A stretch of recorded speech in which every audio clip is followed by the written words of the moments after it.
আল্লাহ রসুল সাল্লাল্লাহু আলাইহি ওয়াসাল্লাম বলেন, এই শবে বরাত অথবা লাইলাতুন নিসফি শাবান, এই রাত্রে এমন দামি রাত যে এই রাত্রের মধ্যে আল্লাহ তাআলা আসমানের নিচে চলে আসেন। আল্লাহ তাআলা বান্দাদের নিকটবর্তী হয়ে যান। হয়ে যাওয়ার পর ফায়াগফিরু লিজামিই খালকিহি, আল্লাহ তাআলা সৃষ্টি যত আছে, মানুষ জিন যারাই আছে, আল্লাহ তাআলা লিজামিই খালকিহি, সব সৃষ্টিকে আল্লাহ তাআলা এই রাত্রে মাফ করে দেন। জোরে বলেন সুবহানাল্লাহ।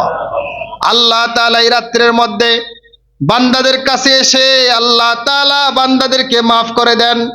তবে দুই শ্রেণীর মানুষকে আল্লাহ মাফ করেন না। কয় শ্রেণী? আরো জোরে বলেন না, কয় শ্রেণী?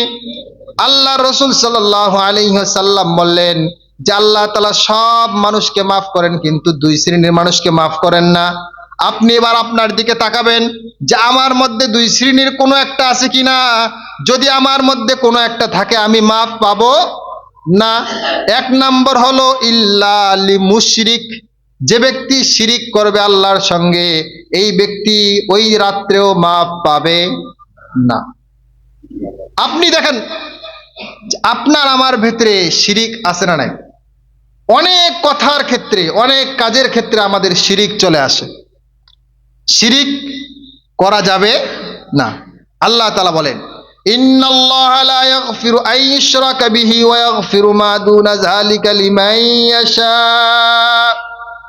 ইন্নাল্লাহ, নিঃসন্দেহে আল্লাহ,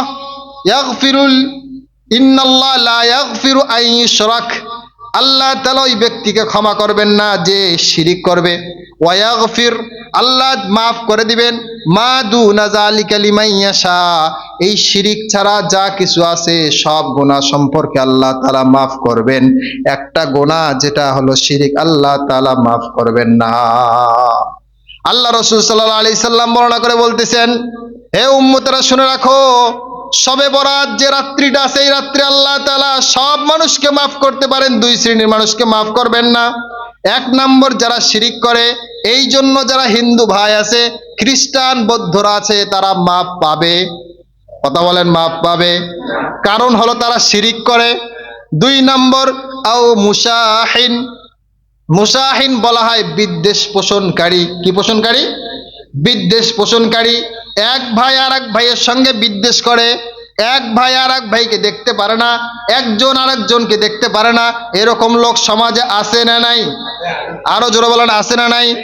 আল্লাহ রসুল সাল্লাল্লাহু আলাইহি ওয়াসাল্লাম বলেছেন, তোমাদের দুইজন মুমিন যদি একজন আরেকজনের সঙ্গে বিভেদ করে, ঝগড়া করে, 3 দিন কথা না বলে, কয়দিন? 3 দিন কথা না বলে, তাহলে 3 দিনের পর ওই ব্যক্তি ইহুদি হয়ে মারা যাক অথবা নাসারা হয়ে মারা যাক, আমি রসুলের তার কোনো দেখার বিষয় না। জোরে বলেন না নাউজুবিল্লাহ। কতটা মারাত্মক কথা। এখন বলেন তো, আপনারা মসজিদে জুমার নামাজে আসছেন, এইখানেও খুঁজলে পাওয়া যাবে কি যাবে না যে এক ব্যক্তি আরেকজনের সঙ্গে কথা বলে? কথা বলেন, পাওয়া যাবে কি যাবে না? আর তাহলে দেখেন, যে ব্যক্তি এই রকম কাজ করে, কর্ম করে, যে একজনের সঙ্গে আরেকজন বিদ্বেষ পোষণ করে, আল্লাহর রসুল তার ব্যাপারে বলেছেন মুশাহিন, বিদ্বেষ পোষণকারী, আল্লাহ তাআলা তাকে ক্ষমা করবেন না। আপনি দেখবেন প্রত্যেকটা ঘরে ঘরে, প্রত্যেকটা ফ্যামিলির মধ্যে এক ভাই আর এক ভাইকে দেখতে পারে না।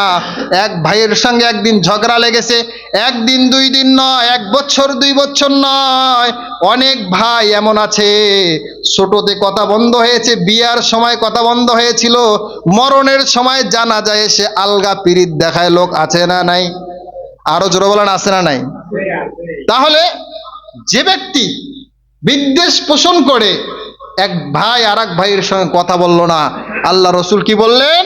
সব মানুষকে মাফ করতে পারি, ওই ব্যক্তিকে আমি আল্লাহ তাআলা মাফ করব। দেখেন কতটা মারাত্মক বিষয় বিদ্বেষ পোষণকারী।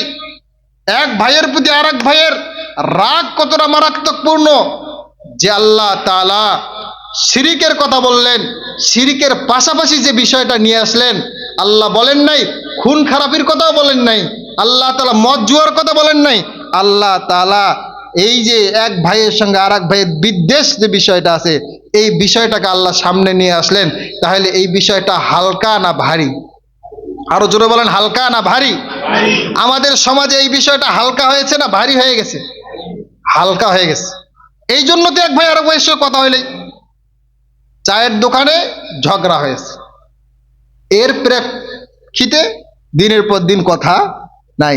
দেখলে যদিও দেখে রাস্তা দিয়ে হাঁটতেছে একজন আরেকজন, এ পাশে তাকায় ওই পাশে তাকায়, কথা বলার আছে না নাই?